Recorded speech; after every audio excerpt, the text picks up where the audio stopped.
आदरणीय गुरुजी आणि सर्व गुरु बंधू भगिनी,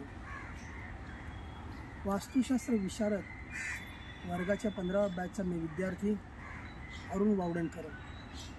अभ्यासक्रमानुसार मातीची गुणवत्ता आपण शिकणार आहोत आज।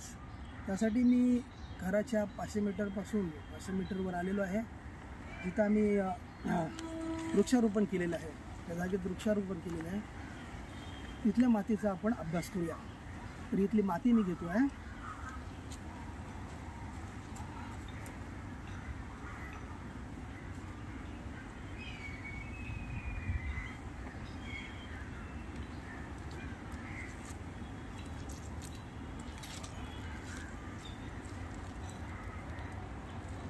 वर्णानुसार खरं तर मातीचे 4 प्रकार होतात: ब्राह्मण, ब्राह्मी वर्ण, क्षत्रिय, वैश्य आणि शूद्र।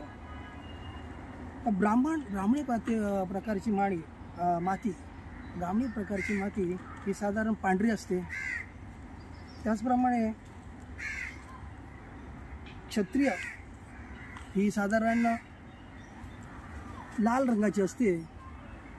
वैश्य प्रकारची माती ही साधारण लाल रंगाची, तर शूद्र वर्णाची माती ही काळ्या रंगाची। अभ्यासानुसार मला असं वाटतंय की ही माती काळ्या रंगाची आहे, अर्थातच शूद्र वर्णाची आहे असं दिसतंय। आणि शुद्ध वर्णाचा कुठल्याही मातीचा अभ्यास करताना त्याचा स्पर्श, रस, रंग अशा प्रकारे त्याचा अभ्यास केला जातो। तर ही माती, या मातीचा पाहिला तर साधारण ही हाताला देखील जाडसर लागते। त्यानंतर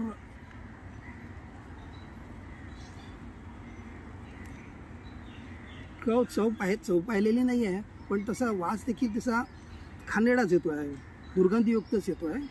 आणि स्पर्श तसा नकोसा वाटणारच आहे, एकदम चिकट असा।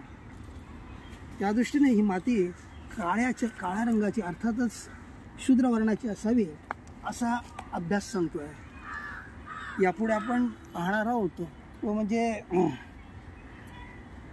मातीचा प्लव, अर्थातच प्लव म्हणजे उतार, तो आपण पाहूया थोड्याच वेळात। मातीचा प्लव अर्थातच उतार हा दिसतो आपल्याला। पहा, हा उतार आहे पश्चिमेकडून येणारा पूर्वेला जाणारा, अर्थात अतिशय शुभ असा आहे। साधारणतः नैऋत्येकडून ईशान्येला येणारा, पश्चिमेकडून पूर्वेला येणारा, दक्षिणेकडून उत्तरेला येणारा प्लव नेहमीच चांगला। भरभराटीसाठी, धनप्राप्तीसाठी, लक्ष्मीप्राप्तीसाठी खूपच चांगला। आज आपण अभ्यास करतो तो म्हणजे पश्चिमेकडून येणारा आणि पूर्वेला असलेला उतार, अर्थातच प्लव म्हणजे उतार। खूप चांगल्या प्रकारचा हा उतार आहे, शुभ आहे आणि लक्ष्मी प्राप्तीसाठी खूपच चांगला आहे। धन्यवाद। आज खरं तर आषाढी एकादशी आहे।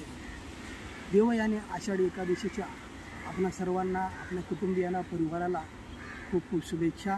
रामकृष्ण हरी, श्रीराम समर्थ।